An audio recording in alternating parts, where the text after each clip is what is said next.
first came to Cambodia about 10 years ago for a film, and we were the first film back since the war, so we didn't know quite what it was going to be like or what the people were going to be like, and it was the first time I became aware of landmines. And I remember standing in a waterfall during one of our shots, and they said, just stay on this side of the waterfall, because that side of the waterfall is still, hasn't been demined.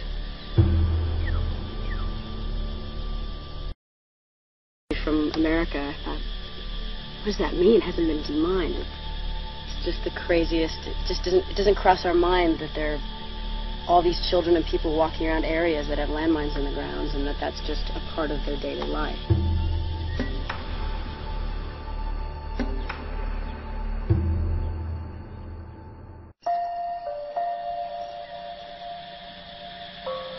And many times you come to the poorest countries, like a country like this, and you find that families really spend time together. They work together, they hold on to whatever little they have, and it binds them, and they appreciate, and so they spend their time, and one of their big things is to just go up on an elephant and watch the sunset. So sometimes the simple pleasures of life and not having very much tends to keep a family together in a way that I think we can learn from, that I certainly have learned from. Appreciate something very simple.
cánh long vật tì miền bên nơi nơi cỏ trôi trông on đẹp là sát mi cho lòng một trò nhát tiệc tôi trẻ cứ nó có mấy đôi tích ước thiên chi lư công phước ô bắt đã vô với lòng vinh lời on đẹp là sát mi cho lòng trò nhát tiệc tôi cứ nó có mấy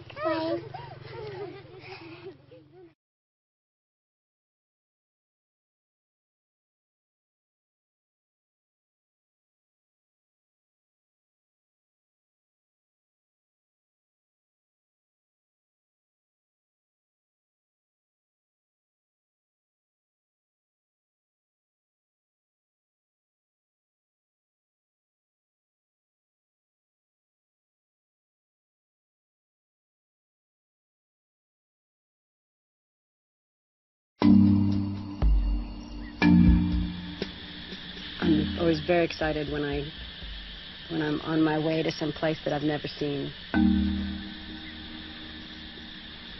They always joke with me at the house anytime I get frustrated or I get upset about something or I feel like I've lost focus, I get my maps out.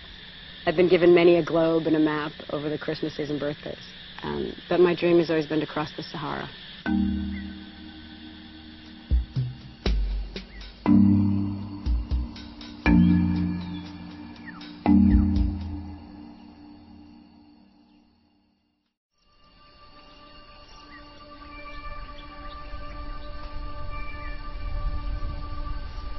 Cambodia, I think, is one of the most beautiful countries in the world.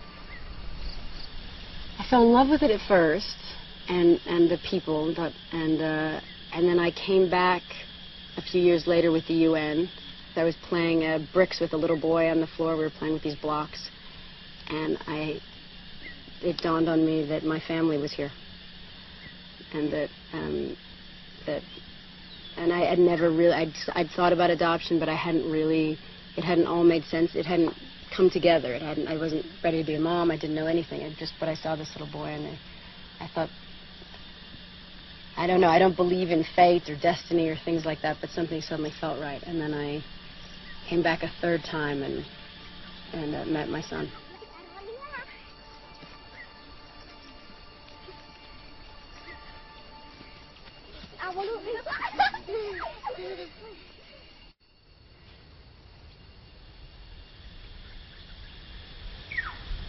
Yeah, I try to experience, as much as I can and kind of adapt,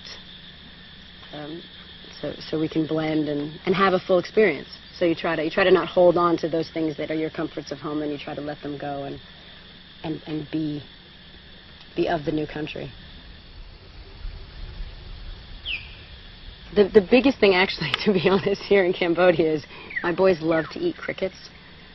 It's their favorite thing. And they eat them like... when I first gave it to them, I thought I wanted them to understand culturally. I wanted them not to be, turned off by something that was of their culture.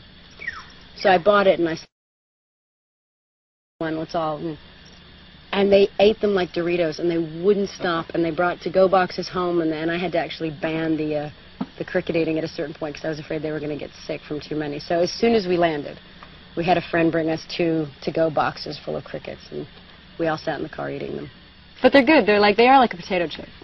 We've had the beetle. They call it a cockroach. I think it's more like a beetle. I have yet to have the tarantulas on a stick or spider soup here. It does seem like an odd thing to eat. No, it does. I don't know if I can get around the fur, but you got to try everything.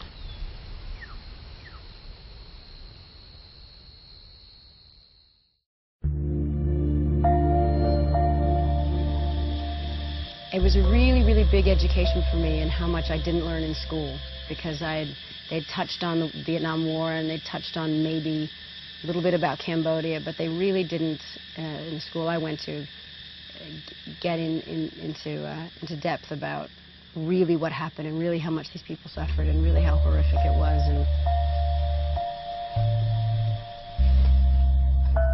the point is, they've been through all of that, and they live in extreme poverty. And they are some of the most sweet-natured people you'll ever meet in your life. And you can't imagine how they can be so at peace and so kind and so open with what they've gone through. And you think, how is that? Can you imagine the things we complain about?